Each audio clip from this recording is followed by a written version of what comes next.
श्रीदेवी, जिन्हें कैमरा से प्यार था, अगर ये कहा जाए तो इस बात को भी झुटलाया नहीं जा सकता कि कैमरा को भी श्रीदेवी से बहुत प्यार था।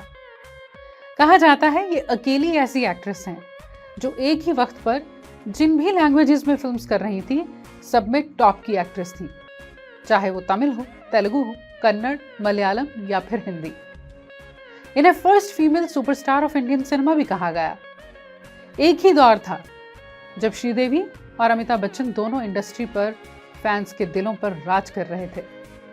लेकिन ऐसा क्या हुआ कि 2012 की इंग्लिश विंग्लिश में अमिताभ बच्चन के कैमियो को छोड़कर सिर्फ 3 ही फिल्म्स में इन्होंने एक साथ काम किया।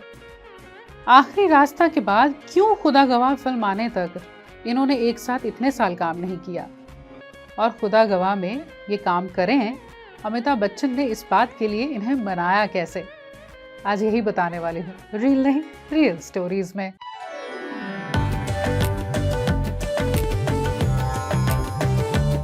अमिताभ बच्चन और श्रीदेवी जी की पहली फिल्म एक साथ थी 1984 की इंकलाब, और फिर 1986 में फिल्म आई आखिरी रास्ता, और फिर कई साल बाद रिलीज हुई खुदा गवाह 1992 में। रोशनी गर खुदा को हो मंजूर, आंधियों में चिराग जलते हैं, इजाजत मेरी महबूब। खुदा हाफिज बादशाह खान, खुदा हाफिज। कहा जाता है श्रीदेवी जी को शशि कपूर साहब की फिल्म अजूबा में भी अमिताभ बच्चन साहब के ऑपोजिट रोल ऑफर किया गया था, लेकिन श्री जी ने मना कर दिया था क्योंकि वो उन कैरेक्टर्स को प्ले करना चाहती थी जिनमें उनके करने के लिए कुछ हो, उनका कैरेक्टर दमदार हो। सिर्फ इतना ही नहीं कि भाई फिल्म की हीरोइन है, और उन्होंने अपनी फिल्म से ये साबित भी किया कि हर वो कैरेक्टर जो मेन लीड रहा उसमें उन्होंने पूरे जिम्मेदारी के साथ उसे निभाया है। फिर चाहे वो चालबाज फिल्म हो, नगीना हो, चांदनी हो, या फिर बाद में आई इंग्लिश विंग्लिश, या फिर mom.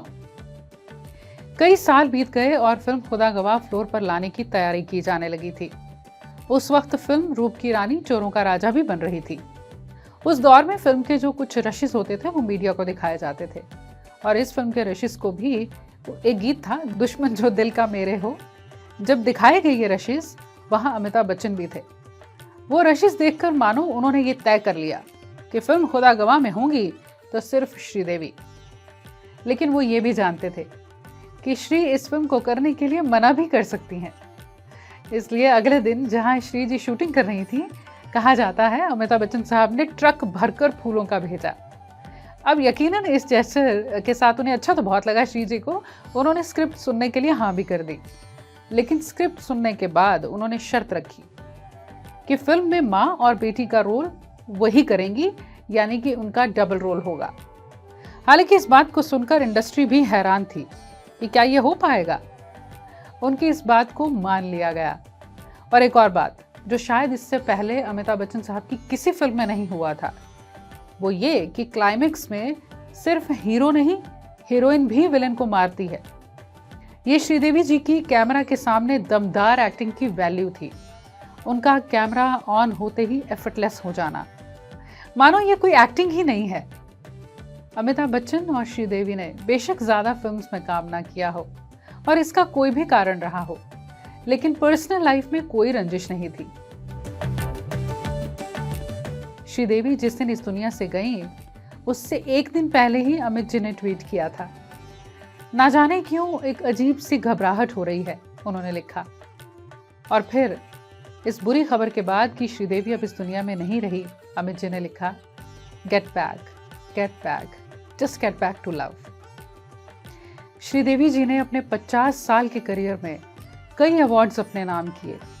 National film award, Nandi award, Tamil Nadu state film award, Kerala state film award, 4 film fair awards जिसमें film fair life time achievement award भी शामिल है, और 3 फिल्म फेयर अवार्ड्स साउथ। जिस तरह से श्रीदेवी जी के 15 साल बाद भी फिल्म इंग्लिश विंग्लिश से उन्होंने वापसी की, वो अपने आप में एक मिसाल है। My English weak. But ma'am, how will you manage in our country if you don't know English? Like you're managing in our country without knowing Hindi. उनके स्क्रीन प्रेजेंस से कहीं इस बात का ख्याल भी नहीं आता कि इतने लंबे वक्त तक वो कैमरा से दूर रही हों। और जिस तरह से उनकी परफॉर्मेंसेस को याद किया जाता है, चाहे वो मिस्टर इंडिया हो, चालबाज हो, लम्हे हो, नगीना हो, चांदनी हो, जुदाई हो, मॉम हो, वो कभी अपने फैंस के दिलों से दूर हो ही नहीं सकती। आपको कौन सी ऐसी फिल्म है श्री जी की जो बहुत पसंद है? कमेंट्स में लिखिएगा।